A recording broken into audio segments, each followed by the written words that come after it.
तो हम यहाँ पे रोल्स थ्योरम के प्रॉब्लम से स्टार्ट करते हैं। तो हमेशा रोल्स थ्योरम का प्रॉब्लम कोई सॉल्व करने को पूछेगा तो आपको ऐसा क्वेश्चन आएगा कि वेरीफाई रोल्स थ्योरम। ओके, तो इसमें आपको वेरीफाई क्या करना है, जैसे कि थ्योरम में बताया गया, यहाँ पे आपको देखना है F of A is equal to F of B आता है कि नहीं। और ये सब होने से पहले आपको सबसे पहले देखना है वो कंटिन्यूअस है कि नहीं, डिफरेंशियल है कि नहीं, उसके बाद ही ये स्टेप आती है। अगर आपका फंक्शन सपोज कंटिन्यूअस नहीं है तो आपको आगे की स्टेप करने की कोई ज़रूरत नहीं है। आप वहाँ पे लिख देंगे कि मेरा फंक्शन कंटिन्यूअस नहीं है, तो रोल्स थ्योरम यहाँ पे वेरीफाई नहीं होता है। ओके, अगर आपका फंक्शन कंटिन्यूअस निकला पर उसका डिफरेंशिएबल नहीं हुआ तो आप क्या लिख देंगे, this function is not differentiable. इसके वजह से जो हमारा रोल्स थ्योरम है वो वेरीफाई नहीं है इस कंडीशन में, ऐसा आप लिख देंगे। पर अगर आपकी दोनों कंडीशन सेटिस्फाई कर जाती है, कंटिन्यूअस भी है और डिफरेंशिएबल भी है, तो आपको स्टेप 3 की ओर जाना है और स्टेप 3 को करना है। आपको फिर देखना है F of A is equal to F of B आता है कि नहीं। अगर आपका F of A is equal to F of B नहीं आया तो आपको वापस यहाँ लिख देना है कि F of A is not equals to F of B. इसके वजह से हमारा जो रोल्स थ्योरम है वो वेरीफाई नहीं है। जब भी आप प्रॉब्लम सॉल्व करें उसके पहले आपके समझने के लिए ऐसे स्टेप लिखा करें। मेरी हमेशा से ये आदत है, यहाँ पे पहले कंटिन्यूअस है कि नहीं, ये हर स्टेप लिख लेने की, उसके बाद ही प्रॉब्लम सॉल्व करने को स्टार्ट करने का, जब तक आप उस प्रॉब्लम के लिए फुल से माहिर नहीं हो जाते वो सॉल्व करने के लिए इजी से। ओके, तो प्रॉब्लम क्या है हमारा, F of X is equal to X square है और इसका हमारा क्लोज इंटरवल क्या दिया है, -1 to 1 दिया है। तो ये कंटिन्यूअस है कि नहीं, तो यहाँ पे जो ये हमारी फर्स्ट स्टेप है। ओके, फर्स्ट स्टेप हमारी है कंटिन्यूअस है कि नहीं, उस पे आ रही। ओके, तो हमारा फंक्शन लिख लेंगे F of X is equal to X square. पर यहाँ पे ये फंक्शन क्या है, ये है पॉलिनोमियल। तो आपको पता है पॉलिनोमियल क्या होता है।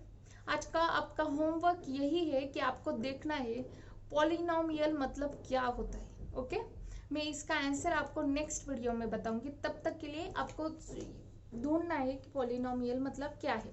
ओके, तो ये पॉलिनोमियल है, इसके वजह से ये है कंटिन्यूअस। ओके, हमारी पहली स्टेप कंप्लीट हो गई, ये वेरीफाई है स्टेप पर। फिर जाएंगे हम सेकंड स्टेप की ओर। ओके, सेकंड स्टेप क्या है, डिफरेंशियल है कि नहीं, F of X is equals to X square. तो ये डिफरेंशिएबल भी है। ओके, ये पॉलिनोमियल है। अब ये डिफरेंशियल कैसे हम निकाल लेते हैं derivative, F dash of X is equals to X square, क्या डेरिवेटिव क्या आएगा हमारा 2x। ओके, ये हम इसको इक्वेशन नंबर 1 कर देते हैं, ये डिफरेंशिएबल भी है।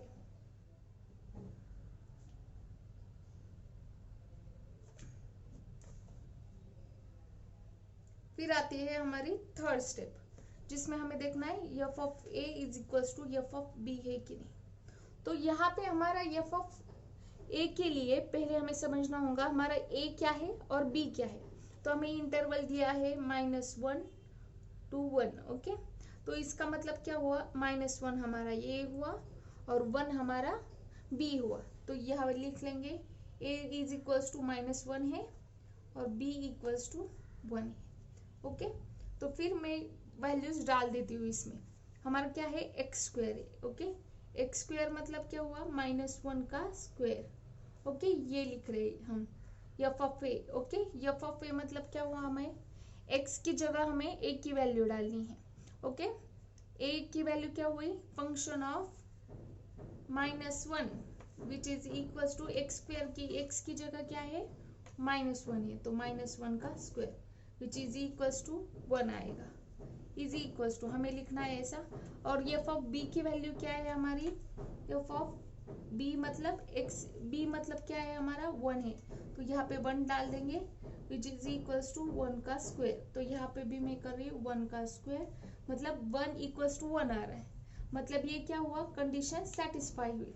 मतलब F of A is equals to हमारा यहाँ पे है एफ ऑफ बी, मतलब ये हमारा सेटिस्फाइड है। तो इसका क्या मतलब, एक पॉइंट एग्जिस्ट करता है, कौन सा, x इज इक्वल्स टू सी। हमें अब c को फाइंड आउट करना है, पर हमें पता है c हमारा है ही और वो कांस्टेंट है। तो इसके लिए हम ये देखेंगे इसकी condition, F dash of c which is equals to 0। Okay, तो c निकालने से पहले हमने क्या निकाला था, यहाँ देखो हमने एफ डैश ऑफ x निकाला था। ओके, तो हम इसको डायरेक्टली इक्वल्स टू 0 कर देंगे हमारी c की वैल्यू फाइंड आउट करने के लिए। तो क्या करेंगी, मैं इक्वेशन 1 में पुट करूंगी, क्या पुट करूंगी, x is equals to 0। Okay, put कर रही हूं मैं उसके अंदर, तो क्या आएगा, 0 is equals to X square, मतलब x की वैल्यू क्या है हमारी 0। तो ये एग्जिस्ट कर रहा है क्या, -1 to 1 के इंटरवल में, हाँ एग्जिस्ट कर रहा है। हमारा क्या आएगा, -1 0 1 ऐसा इंटरवल होगा। तो क्या आएगा, इसे कैसे लिख सकते हैं हम, -1, ये देखो ऐसे हमने उसे लिख दिया। ओके, तो ये पूरा का पूरा ये जो रोल्स थ्योरम है इस प्रॉब्लम के लिए वेरीफाइड है। कुछ कंडीशन में वेरीफाइड नहीं होगा तो आप उधर ही लिख दो वेरीफाइड नहीं है, बाकी की स्टेप करने की आपको जरूरत नहीं है। तो ऐसे आसानी से आपको डायरेक्टली जितने भी मार्क्स होंगे, ये प्रॉब्लम को अगर 6 मार्क हुए तो डायरेक्टली 6 मार्क आपको मिल जाएंगे। पर अगर आपको आप सारी स्टेप्स करते बैठे और नहीं आ रहा है ऐसे दिखाया तो आपका टाइम वेस्ट होगा और उस सब की कोई ज़रूरत नहीं है। तो अगर आपका नहीं आ रहा है तो वही लिख दे, Rolle's theorem is not verified. 6 marks 5 marks 4 marks के लिए जो क्वेश्चन आएगा ये आपको उसके फुल मार्क्स आपको मिल जाएंगे। तो ये हमारा सेकंड प्रॉब्लम है। इसमें क्या दिया है, F of X is equals to 2 plus X minus 1 raise to 2/3। तो यहाँ पे हमें क्या करना है, इसको वेरीफाई करना है। जैसे कि मैंने बताया, हमें हर बार जो भी प्रॉब्लम दिए होंगे उसमें लिखा होगा कि आपको ये रोल्स थ्योरम वेरीफाई करना है। यहाँ पे क्लोज इंटरवल क्या दिया है, 0,2 दिया है, मतलब 0 क्या है हमारा a है, a इज इक्वल्स टू 0 है और हमारा b इज इक्वल्स टू 2 है। तो हम देखेंगे कि हमारा ये कंटिन्यूअस है कि नहीं, डिफरेंशिएबल है कि नहीं, और जो हमारी थर्ड कंडीशन है जैसे कि मैंने बताया था, F of a is equals to F of b आर ही है कि नहीं। ओके, तो ये सब देखते हैं। फर्स्टली स्टार्ट करती हूँ मैं इसे डिफरेंशियल है कि नहीं देखने के लिए, क्योंकि मुझे ये देखते ही पता चल गया कि ये डिफरेंशियल मुझे नहीं लग रहा, तो मैं इसे डिफरेंशियल से स्टार्ट कर दूंगी। मेरे एक स्टेप बच जाएंगे कंटिन्यूअस की करने की। अगर ये डिफरेंशियल नहीं निकला तो मैं इसके नीचे कंटिन्यूअस की स्टेप करूंगी और उसके नीचे तीसरी स्टेप करूंगी, F of A is equal to F of B. आप पहली दो कंडीशन को आगे पीछे कर सकते हैं, उसमें कोई इतना प्रॉब्लम नहीं है। तो मैं ऐसे ही करने वाली हूँ क्योंकि मुझे नहीं लगता कि ये डिफरेंशिएबल है। तो ये आप जब भी ये प्रॉब्लम की प्रैक्टिस करेंगे आपको पता चल जाएगा कि पॉलिनोमियल मतलब क्या है, ये सब पता चल जाएगा। तो आपको प्रॉब्लम देखते ही बहुत सारी चीज़ें पता चल जाएंगी कि ये मुझे पहले स्टेप कौन सी करनी है और बाद में स्टेप कौन सी करनी है। और मैंने यहाँ नीचे देखो लिखा है स्टेटमेंट क्या लिखना है। एंड में हमें एक लिखना है कि अगर मेरा रोल्स थ्योरम वेरीफाई नहीं आता है तो मुझे ये वाला स्टेटमेंट लिखना है, hence the Rolle's theorem is not applicable to F of X in the interval.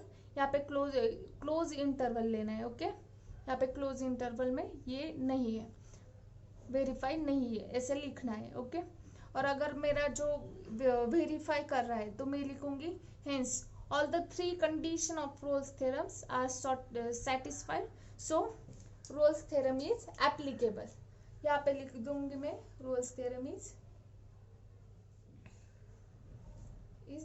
applicable।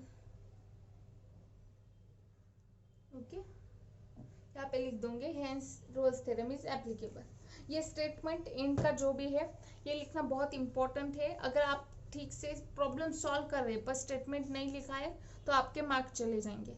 तो इसके लिए आपको वेरीफाई है कि नहीं इसका स्टेटमेंट अकॉर्डिंगली लिखना है। ओके, ये आपको याद रखना है। तो हम प्रॉब्लम की ओर आ जाते हैं। पहले हम करेंगे ये देखेंगे पहली कंडीशन में डिफरेंशिएबल है कि नहीं है। तो इसका क्या है हमारा problem, F of X is equals to 2 plus X minus 1 raise to 2/3। तो मैं इसका डेरिवेटिव ले लूंगी, F dash of X is equal to हमारा क्या है कांस्टेंट, उसका क्या आएगा 0 प्लस एक्स माइनस 1। तो ये मैं लिखूंगी पहले एक्स रेज टू एन के फॉर्म से, उसका डेरिवेटिव क्या आता है N X raise to N minus 1। तो क्या आएगा इसका 2/3 multiply by X minus 1 raise to 2/3 minus 1 multiply by इसके अंदर का डेरिवेटिव, क्योंकि ये सिर्फ x नहीं था, ये था x माइनस 1। तो इसका डेरिवेटिव ले लेंगे, x माइनस 1 का क्या आएगा, x का 1 आ जाएगा और माइनस 1 का 0 हो जाएगा, मतलब वो कांस्टेंट है तो वो लिखा नहीं मैंने। ओके, इसके आगे क्या आएगा 2/3 in bracket x minus 1 raise to ये क्या आएगा हमारा -1/3 मल्टीप्लाई बाय 1 ही है इसलिए मैं नहीं लिख रही। तो क्या ये डिफरेंशिएबल है, और ऐसी कंडीशन के लिए रोल्स थ्योरम अप्लाई होता है। ये रोल्स थ्योरम में क्या आएगा, ये नीचे आ जाएगा, यहाँ पे पावर क्या है माइनस है, तो क्या आएगा 2/3 multiply by 1 divided by x minus 1 raise to 1/3। Okay, तो जो हमारा रोल्स थ्योरम है वो ऐसी कंडीशन में वर्क नहीं करता है, वो ऐसी कंडीशन के लिए एप्लीकेबल नहीं है। तो वो क्यों एप्लीकेबल नहीं है, तो मैं सपोज कंसीडर कर लेती हूँ कि मेरी जो x है उसकी वैल्यू आ रही है 2। ओके, तो इसका क्या आएगा 2 divided by 3 multiply by 1 divided by 2 minus 1 raise to 1/3। तो आप इसका सब कुछ निकालेंगे, पर क्या आएगा इसका जो डिनोमिनेटर है उसकी वैल्यू किससे ज्यादा है, न्यूमरेटर से ज्यादा। मतलब सपोज मैं इसका और एक एग्जांपल ले लेती हूँ, यहाँ पे मैं x की वैल्यू डायरेक्टली 0 कर देती हूँ, क्या आएगा 2/3 in bracket 1 divided by 0 minus 1 raise to -1 plus 1/3। मतलब ये क्या आता है 2/3 आता है। ओके, इसका क्योंकि 1 की पावर कितनी भी हो वो 1 ही रहता है। ओके, ठीक है, वो नीचे -1 या 1 आएगा, पर अगर क्या है यहाँ पे डिनोमिनेटर की वैल्यू न्यूमरेटर से ज्यादा है, इस वजह से ये हमारा डिफरेंशिएबल नहीं है। जब भी ऐसी कंडीशन आएंगी जिसमें हमारे डिनोमिनेटर की वैल्यू न्यूमरेटर से ज्यादा हो रही है, वैसी कंडीशन में ये जो होता है हमारा एफ ऑफ एक्स वो डिफरेंशिएबल नहीं होता है। आप ये निकाल के छोड़ देते हैं, बाकी कंडीशन में ये ठीक है, यहाँ तक आपने निकाल दिया, उसमें आपको कोई पूछ रहा भी नहीं है कि ये डिफरेंशिएबल है कि नहीं। पर ये रोल्स थ्योरम की कंडीशन में हमें इसे वेरीफाई करना है, इसके लिए हमें देखना ही पड़ता है कि ये डिफरेंशिएबल है कि नहीं। तो यहाँ पे ये कंडीशन सेटिस्फाइड नहीं है, तो यहाँ पे स्टेटमेंट क्या लिखूंगी मैं, इस ओपन इंटरवल में ये सेटिस्फाइड नहीं है। Okay, f of x is not differentiable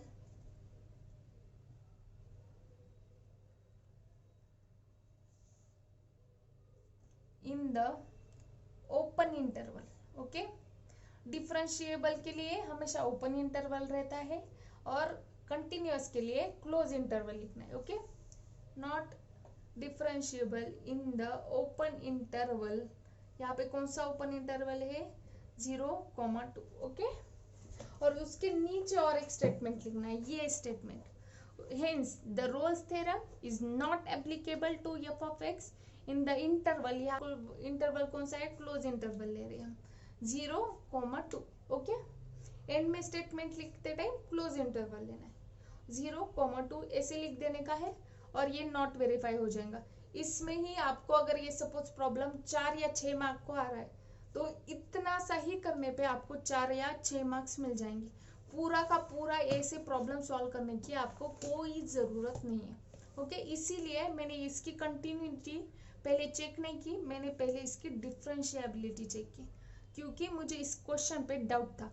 तो आपको जब भी पता चलेगा पॉलिनोमियल क्या होता है, कंपोजिट क्या होता है, ये सब पता चलने के बाद आपको ये डिफरेंशिएबल है कि नहीं, कंटिन्यूअस है कि नहीं, ये आपको समझ में आएगा और आप आसानी से ऐसे प्रॉब्लम सॉल्व कर पाएंगे।